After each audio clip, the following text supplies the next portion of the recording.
Bonjour à tous. Aujourd'hui, je vais vous parler d'un roman qui s'intitule Tous les chiens de ma vie de Elisabeth von Arnim.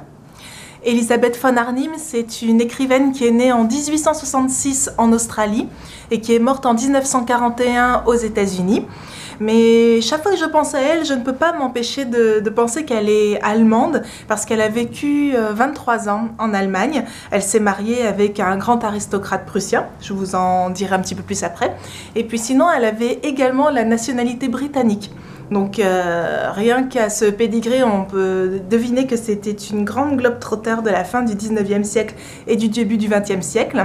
Et c'est une femme qui m'intéresse beaucoup parce qu'elle a écrit des romans et surtout des autobiographies, mais toujours en arrivant par la bande. C'est-à-dire qu'elle ne racontait pas sa vie de A à Z en allant directement au cœur du sujet, mais elle avait l'habitude de prendre toujours des sujets qui pouvaient paraître comme ça anodins ou marginaux, mais qui en fait en disaient long sur sa vie et qui nous permet comme ça en filigrane de voir des secrets apparaître, un peu comme si elle nous faisait des confidences. Et là c'est le cas avec ce livre, Tous les chiens de ma vie, où elle égrène en fait tous les chiens qu'elle a eus dans sa vie, depuis sa naissance jusqu'à un stade avancé.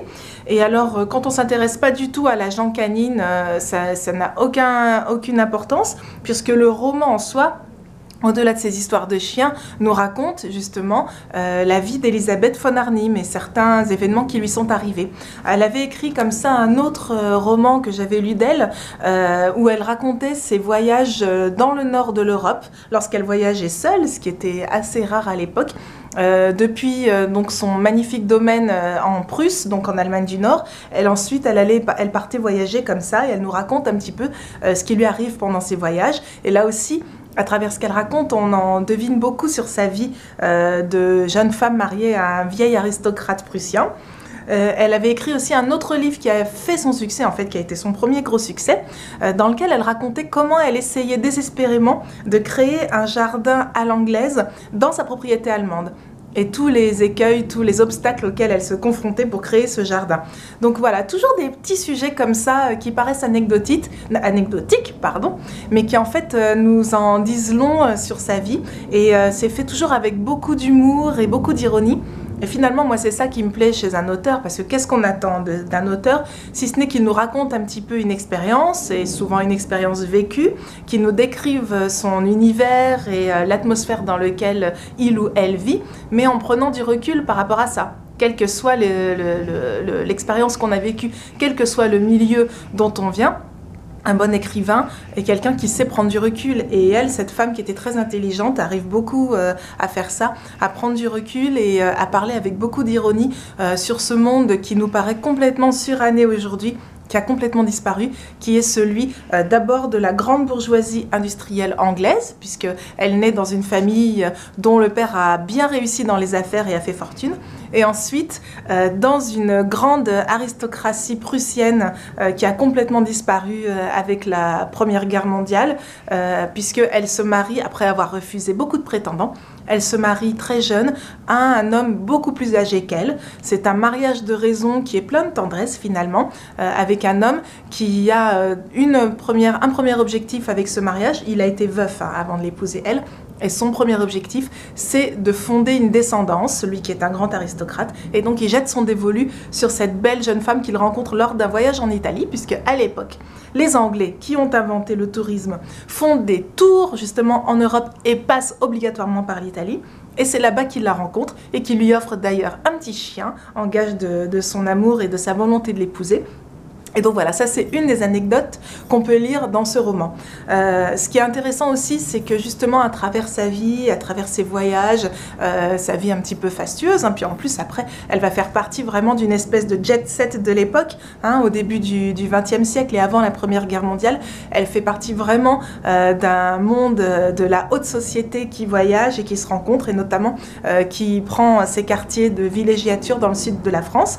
Donc elle raconte tout ça, et ce qui est intéressant du coup, c'est de se replonger un peu dans cette époque avec ses aspects difficiles, ses aspects contraints, surtout quand on est une jeune femme intelligente qui a envie d'indépendance, et puis tous ces aspects vraiment délicieux et surannés qui ont disparu ensuite. Il y a comme un petit parfum justement de monde disparu et de nostalgie dans ce roman, puisque la Première Guerre mondiale va mettre un premier frein à cette vie pleine d'insouciance qu'elle vit avec son mari en Prusse.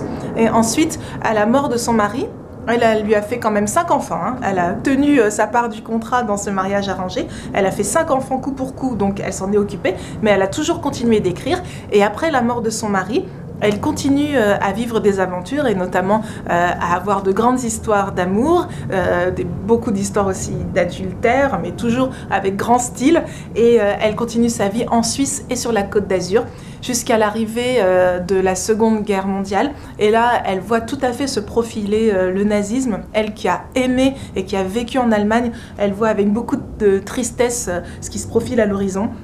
Et du coup, elle va s'exiler aux États-Unis où elle meurt en 1941. Donc, elle n'a pas le temps de voir le déroulement de la guerre et la fin de la guerre.